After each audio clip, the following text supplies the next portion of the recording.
Bienvenue sur La Familia, un podcast créé pour briser ensemble des tabous sur des sujets du quotidien pour se décomplexer, se sentir libre et éveillé. Dans ce nouvel épisode, j'ai la chance de recevoir Marie. Marie est solaire et pétillante. C'est une grande passionnée de sport, d'aventure et de toutes sortes d'activités outdoor. Certaines d'entre vous la connaissent peut-être puisqu'elle a participé à l'émission Koh-Lanta en 2021. Aujourd'hui, elle va d'ailleurs revenir sur cette incroyable expérience et nous parler de sa position dans l'émission. Hygiène, règles, elle répondra également aux questions que nous nous posons sur l'émission. Bonjour Marie, j'espère que tu vas bien. Est-ce que tu pourrais nous raconter un petit peu ton parcours ? Bonjour Marion, merci beaucoup. Écoute, mon parcours, il est pas lambda, c'est-à-dire que moi je suis fille de militaire, donc j'ai déménagé tous les 3 ans, j'ai vécu un peu partout en France, en outre-mer, donc c'est vrai que c'est pas évident après d'appartenir à une région en particulier, mais ça fait aussi la richesse des voyages et de l'ouverture. Donc voilà, donc je viens d'un peu partout.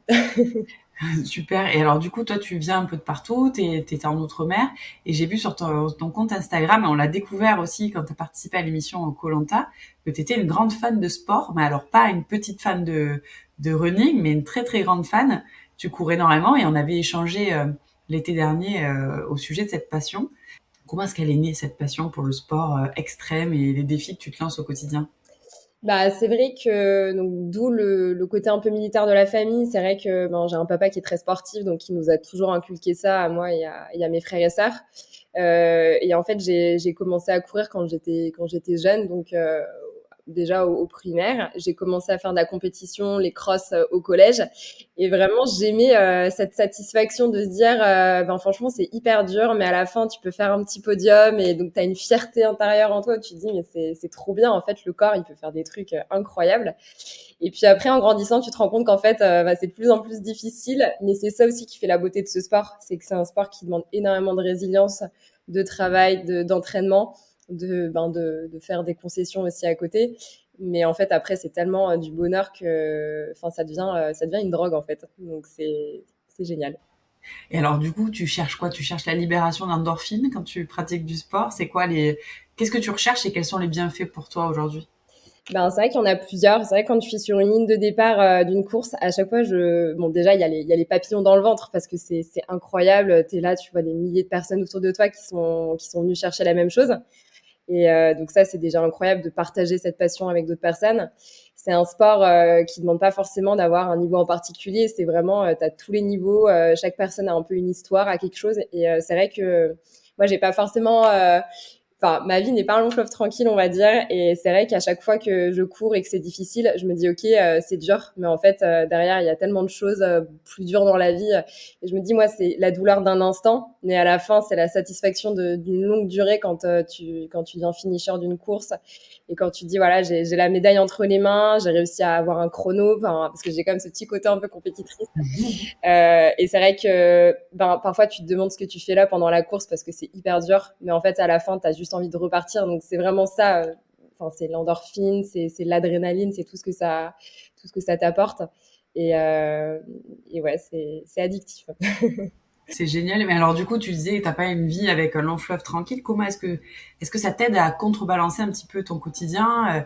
Qu'est-ce que ça t'apporte ? Est-ce que ça te libère de ton quotidien ou est-ce que justement ça va te permettre de prendre du recul sur des situations ? En fait un peu les deux, c'est-à-dire que on va dire que moi niveau familial, je viens d'une famille très nombreuse et parfois c'est pas forcément évident. Moi mes amis ont une place peut-être plus importante aujourd'hui dans ma vie parce que j'évolue avec eux, c'est des gens que j'ai choisis, donc c'est vrai que c'est des gens qui me comprennent, qui ont vu un peu les choix que j'ai pu que j'ai pu avoir dans ma vie. Et en fait c'est vrai que maintenant on grandit, les expériences nous forgent aussi, et c'est vrai que je sais où je vais et je sais que j'ai besoin de personne entre guillemets pour atteindre mes objectifs. Donc c'est vrai que je suis quelqu'un de très déterminé quand j'ai un objectif en tête. Même s'il y a des gens autour de moi qui vont essayer de me déstabiliser, ça le fera pas, quoi. Je suis vraiment je suis quelqu'un de très déterminé, je suis une fonceuse, je suis très fédératrice dans mes relations et très fidèle en amitié. Donc c'est vrai que pour moi aujourd'hui c'est peut-être ça aussi qui m'a forgée, c'est de voir mes amis qui vont m'accompagner sur des courses, qui vont être fiers de moi, qui vont me soutenir, qui vont peut-être pas forcément comprendre ce que je vis parce que c'est pas forcément un métier, un sport en tout cas qui leur parle à la base. Et moi, c'est un sport que j'ai partagé avec des amis qui aujourd'hui eux-mêmes prennent des départs de course.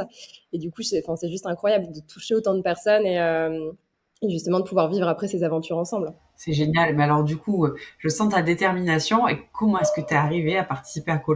Est-ce que c'était un rêve, une détermination aussi pour toi? Qu'est-ce qui s'est passé?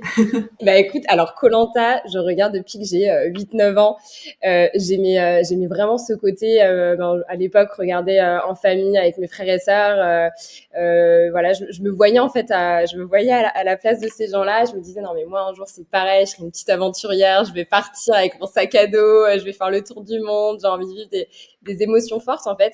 Et c'est plein de choses que j'ai fait au cours de ma vie en grandissant. Donc j'ai beaucoup voyagé seule, à plusieurs, j'ai fait pas mal de road trips à l'étranger. C'est vrai que c'est des choses qui me font pas du tout peur de sortir de ma zone de confort, que ce soit dans les voyages ou dans le sport. Justement, c'est ça que j'aime en fait. J'aime pas avoir cette vie alignée 9h, 17h au même endroit. Enfin, voilà, moi je sais que toute ma vie j'aurais besoin de renouveau, de bouger, de tout ça. Et c'est vrai que koh pour moi c'était vraiment on va dire un peu pas le Graal, mais c'était la chose qui paraissait inatteignable parce que ça reste comme un casting hyper compliqué sur plusieurs mois où il y a des milliers de personnes au départ, ils en prennent que 20. Donc c'est vrai que à chaque fois on se dit pourquoi moi plus qu'un autre ou qu'une autre. Et c'est vrai que moi je me suis dit voilà, avec les années j'ai confiance en moi, je sais que si je postule à cette année-là, c'est que ce sera la bonne. Et à chaque fois, à chaque année, je me disais j'ai envie de postuler, mais c'est pas encore le bon moment, j'ai pas fini mes études, je suis un peu à droite à gauche. Et j'avais vraiment envie de terminer mon master, me poser à un endroit et me dire ok là je suis prête pour partir.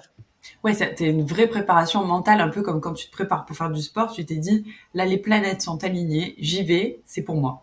C'est exactement ça. Franchement, là, je me suis dit, c'était la période du confinement, du premier confinement où j'ai passé les castings, donc c'est vrai que c'était pas évident, mais franchement, j'y croyais. Je me disais, c'est parfait. Là, je suis en télétravail, j'ai le temps justement de préparer les castings à côté. Je suis descendue dans le sud, du côté de Saint-Raphaël et Cannes pour m'entraîner. Donc j'avais les montagnes, l'Esterel pour aller courir. J'avais la mer à côté pour aller m'entraîner, pour faire de l'apnée, pour nager. Enfin, en fait, j'avais l'impression que exactement toutes les planètes étaient alignées pour que j'ai l'entraînement, la préparation mentale et un départ. J'espérais entre guillemets un départ. Dans les mois d'après, quoi. Donc, C'est hyper intéressant ce que tu dis parce que j'ai fait du coaching, tu vois, en gestion des émotions, etc. Et en fait, on m'a toujours conseillé de visualiser. Et j'imagine que ton entraînement, tu l'as commencé avant même d'avoir les résultats du casting.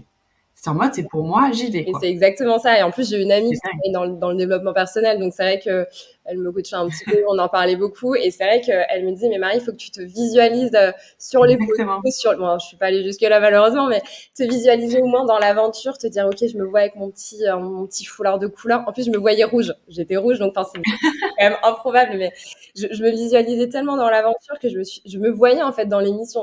Pour moi, c'était une certitude qu'un jour je vivrais koh et voilà, et je l'ai fait, même si ça n'a pas été le résultat attendu. Déjà, juste de passer les castings et d'arriver là-bas, c'est juste incroyable. Mais c'est génial. C'est génial. Et en fait, ce que tu dis, tu vois, je suis un peu dans la même situation que toi parce que j'ai des objectifs et ça a été un peu le cas quand j'ai lancé Elia aussi. Mm-hmm. Bon, j'étais en poste, j'étais en process PMA, etc. Et à chaque étape, quand j'ai lancé Elia, quand j'ai commencé ma PMA, j'ai toujours visualisé le résultat.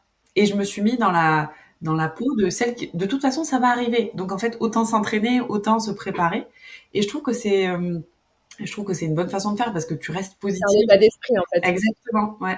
Et que tu retrouves dans le sport aussi. Mais c'est clair, mais dans tout, en fait. Hein. Dans le travail, dans le sport, avec tes relations amicales, dans tout, en fait. Moi, je pense que quand t'as un but, de toute façon...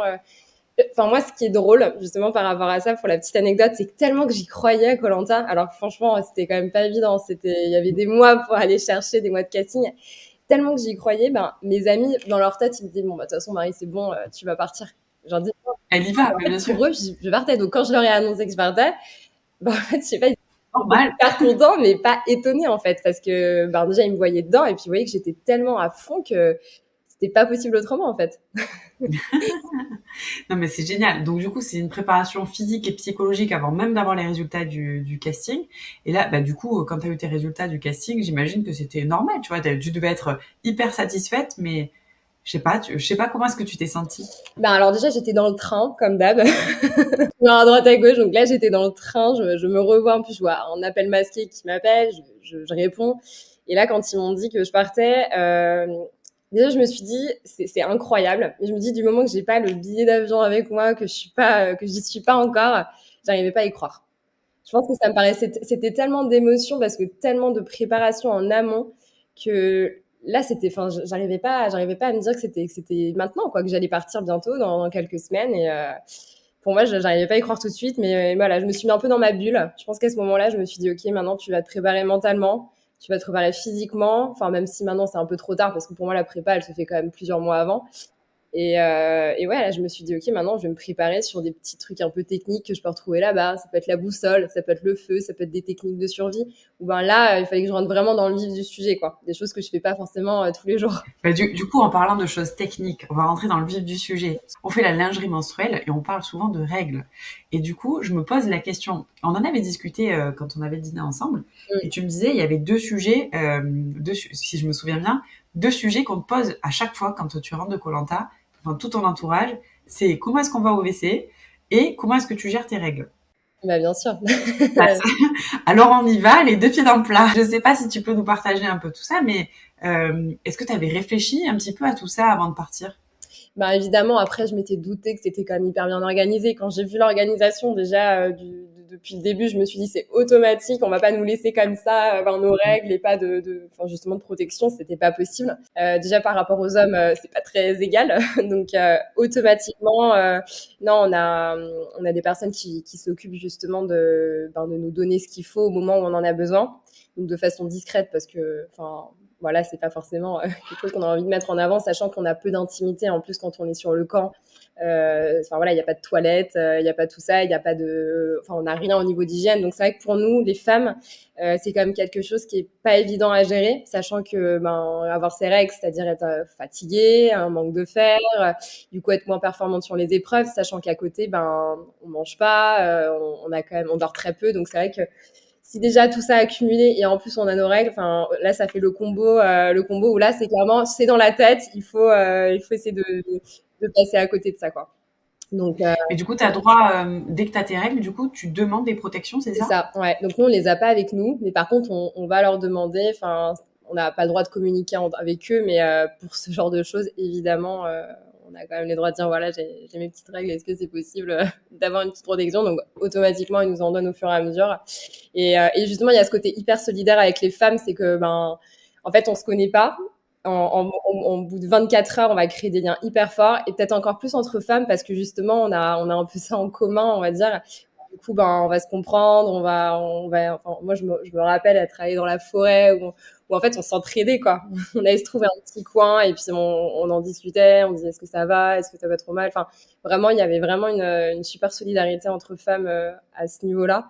Et puis voilà, c'est vrai que le fait qu'il n'y ait pas d'hygiène, là, ça complique un peu l'âge. Est-ce que tu as senti que tu as manqué d'hygiène à un moment donné par rapport à tes règles ou justement tu t'es dit de toute façon ça fait partie de la vie des femmes dans une autre époque le gérer comme ça tu as des protections toi de ton côté enfin voilà comment est-ce que toi tu l'as vécu personnellement et est-ce que tu as eu d'autres femmes autour de toi qui ont fait partie de l'aventure qui l'ont vécu différemment?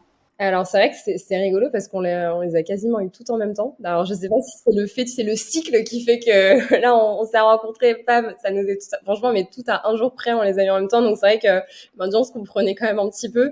Mais au niveau de l'hygiène, je pense qu'on le met vraiment de côté, sachant qu'on se douche pas, on se lave pas les dents.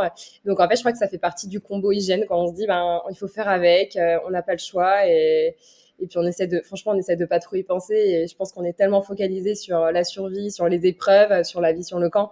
On dit que si on commence enfin voilà, même à être de côté, à avoir mal au ventre et à pas être, comment dire, dans la vie en fait du camp, ben là automatiquement, ça va être un peu un enjeu, on va dire pour nous, sachant que koh c'est très rapide, c'est 3 jours avec des épreuves d'immunité, de confort et un conseil qui arrive le soir même. Donc, faut jamais se mettre de côté. Il faut toujours être participer à la vie d'équipe, Et quoi. du coup, quand tu as tes règles comme ça, est-ce que tu le partages avec le camp, avec les hommes sur le camp? Ou est-ce que c'est plutôt tabou je montre que tout va bien, même si j'ai des douleurs, c'est pas très grave. Parce que là, on parlait des protections hygiéniques, mais si tu as besoin d'un antalgique ou d'un antidouleur, est-ce qu'ils te le donnent aussi?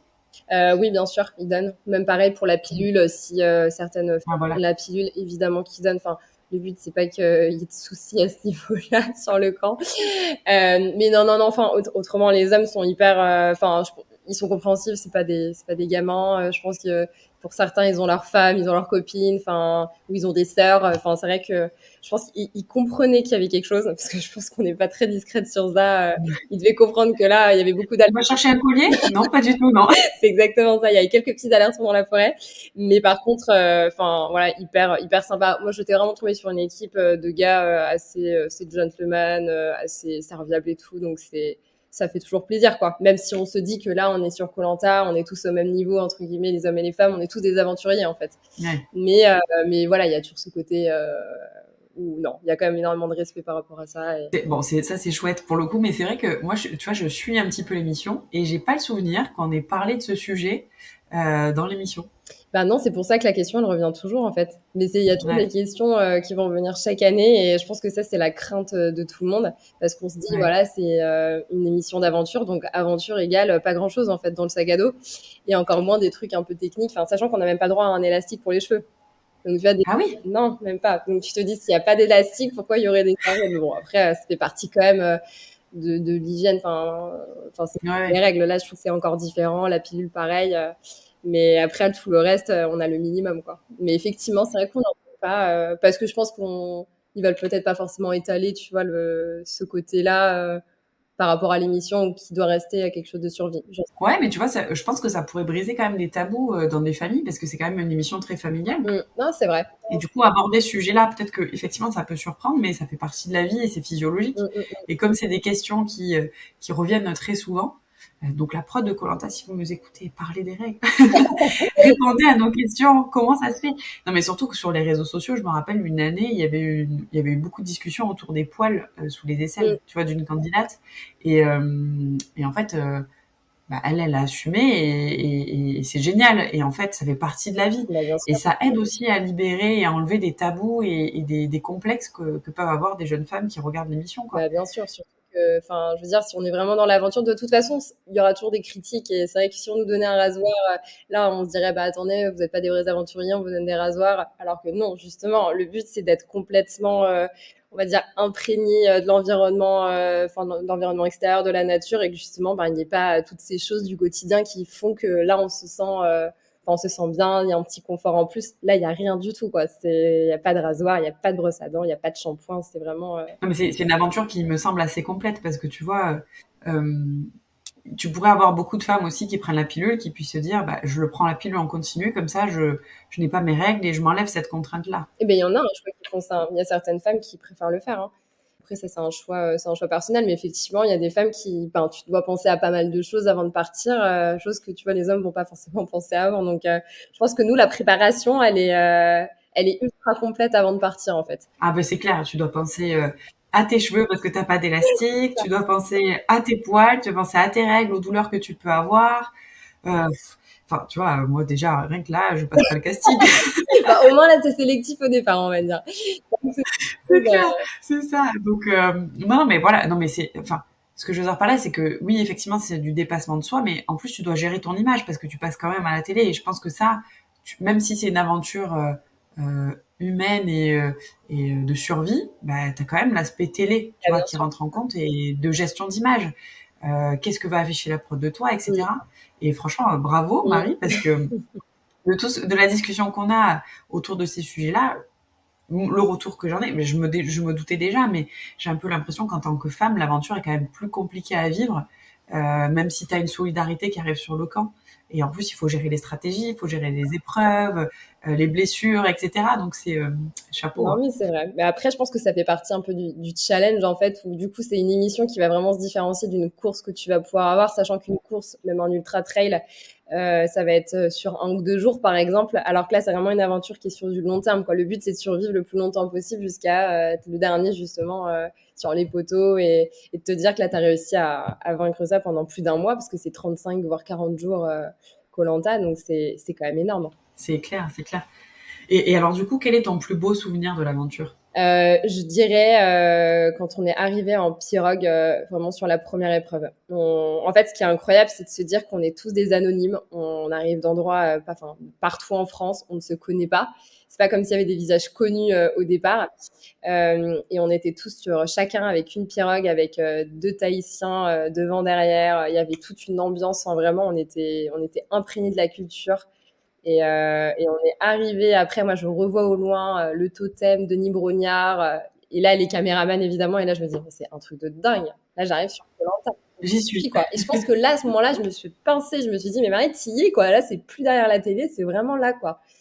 Et non, c'était incroyable. Enfin, c'était magique. Enfin, le lagon, les couleurs.